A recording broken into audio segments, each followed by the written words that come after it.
Some lawmakers and groups are blasting the State Department of Health Services tonight, accusing it of secretly proposing rule changes that could hurt thousands of people with severe disabilities. The state denies the charge and says it's just following federal rules. News 3's Linda Eggert has both sides in a story that you will only see on News 3. Linda.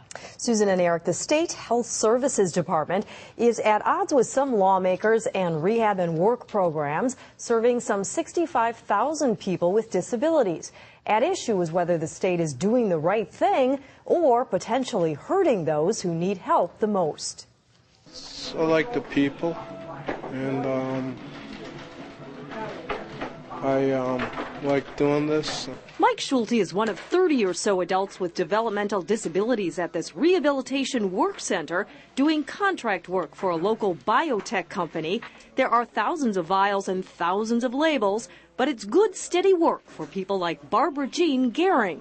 I've been here in 1993. That was 16 years ago. But under new proposed state rules for the family care program, people like Gehring and some of her colleagues could eventually lose their right to this routine. Thousands of people would be impacted over time.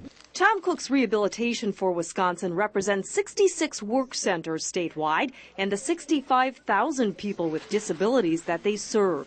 He says a state application for a federal waiver includes guidelines that will ultimately force thousands of people with disabilities to leave work centers, what are called pre-vocational programs, and go into day programs in the community with no opportunity for work.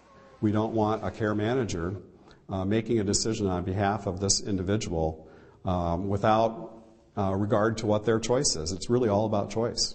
But state health services officials vehemently defend their waiver application. They say it simply meets federal rules that say a disabled person cannot work in a work center only indefinitely, that a community-based job must be integrated. They can still go to the job center. No one's being kicked out, and there's not a time frame for doing any of this. But the federal requirement says that they can't stay there indefinitely, so we have to address that. But critics say the new agency guidelines related to the waiver go way too far at an unknown cost. Assembly Republicans gave the governor a letter yesterday alleging that the department, quote, does not have a workable plan for how to handle the thousands of people who could be forced out of the work centers, nor the ability to provide proper staffing and oversight of those turned away from work centers. The 45 lawmakers want the plan changed. If it isn't, Cook's group is threatening to sue in federal court. Linda Eggert reporting tonight. Linda, thank you.